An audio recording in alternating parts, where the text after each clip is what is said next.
Good morning! Assalamualaikum! Maaga pala ako gumising kasi maya pasok yung aking anak at sumama na rin ako sa kanila maghatid kasi pagkatapos namin maghatid ay magpapa-blood test ako. Siyempre nagpa-fasting ako kasi cholesterol test at CBC. At di nagtagal, ayan, naturukan na. Shoot, ang laki ng karayom pala. Uy, Sandra? Sandra. Sandra. Not Mama?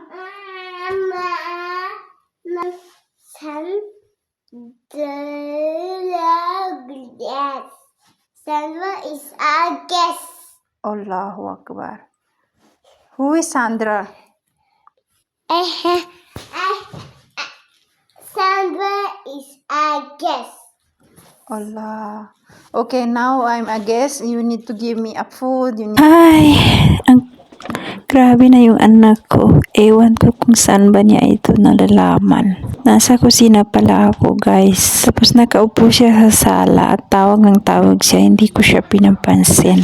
At nung nainis na siya, tinawag na niya yung pangalan ko. Nung pinansin ko na siya, tinanong ko kung sino ba yung tinatawag niya na pangalan. Pumunta na siya sa kwarto namin. At ayan na yung sinagot na niya yung tinanong ko, guys. Hindi ko alam, parang nakakatuwa at nakakainis. Pero part din yan siya ng development niya. Minsan iniisip ko ito yung natutunan niya sa paaralan niya. Or baka sa mga classmate niya. Kasi unang beses ko palang narinig na nagsabi siya ng ganyan. Hindi ko pa narinig sa bunganga niya mismo nagsabi siya ng guess. At di ko rin alam sa kanya kung alam ba niya yung ibig sabihin ng guess. Or baka may nagsabi sa kanya dun sa eskwelahan niya. Kasi mga kalahi ng asawa ko ay pag may nakikita silang mga ibang lahi ay tinatrato nila ng maganda kasi nga daw sabi nila ay guess. Minsan tinitreat pa nila ng mga pagkain, ganun. Kasi nga, guess daw, hindi taga rito.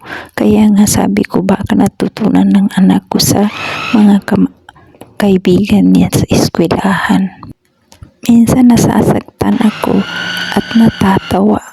Pero ganun talaga. Fast forward tayo mga ka-viewers, ka-yaris. Anyway, gumagawa pala ako ng kabab. At giniling ko muna yung aking sibuyas, bawang, at luya. Pagkatapos ay tinapon ko yung tubig ng aking sibuyas. At sinunod ko rin naman itong aking minced beef, guys. At pinaghalo-halo ko na siya para magiling lahat, guys. At naglagay rin pala ako ng coriander leaves at iba't iba pang mga spices. Pag nahalo-halo nyo na ng mabuti, so tingnan nyo kung ganito din ba yung guys, yung beef. Yan, parang manipis siya. So kuha kayo ng konti para iprito. At nung kinain ko na at nalasaan ko na, parang nakukulangan ako ng salt at saka spices niya. Kaya nagkuha ako ng isang kutsarang chapli kebab na masala. At ni-mix ko lahat ito. Yan, i-mix lang. At pagkatapos ko siya i-mix, guys, ayan na siya. Binilog-bilog ko na siya para mailagay ko na sa aming freezer. At siyempre, maglagay muna tayo ng konting oil sa ating palat para hindi siya magdikit pag ibilog natin yan. Kuha kayo ng maliit na beef kebab. Ayan. Pero sa akin, tansya-tansya ko lang. Kasi nga, yung kiluhan namin ay nasa baba. Mas mabuti pag tansya-tansya lang, mas mabilis. Ayan. Ayan, guys. Mabilis lang naman ito gawin, guys. So, punuin nyo lang yung plato, guys. Pag mapuno na siya, ay takpan nyo siya ng cellophane. Tingnan nyo, malapit ko na mapuno. So, ganyan lang kaliliit, guys. So, pag mapuno yan siya guys, yan, mapuno yung plato. So, isang plato guys, 7 yung laman. So, pag mapuno yan, lagyan niyo siya ng plastic. Tapos, maglagay kayo ulit ng kabab, yung pang second layer guys. So, pag mapuno na, i-pour nyo lang yung plastic na linagay nyo.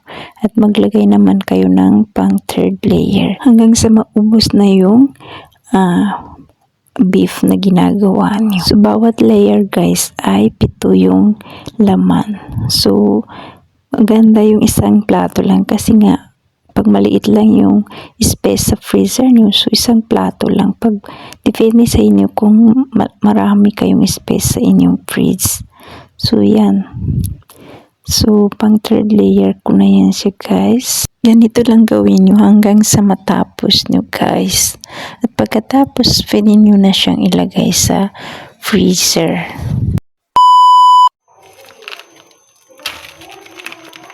Kinabukasan guys, so ayan na. Matigas na yung aking kabab. So, linagay ko na siya sa plastic. So, nakagawa pala ako dyan ng 30 pieces. So, linagay ko na yan siya sa plastic, guys. So, i-stock natin yan sa freezer para sa Ramadan, guys. Kasi paborito yan ng asawa ko.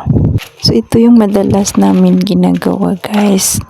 Kasi nga, pag tinatamad ka magluto, ay mabilis lang ito guys. So, madali ka makakakain. So, ito pala guys ay preparation namin para sa Ramadan. So, actually marami na akong nagawa. Mga sambusa, rolls, dumpling, at shami kebab. So, hanggang dito lang. Allah Hafiz.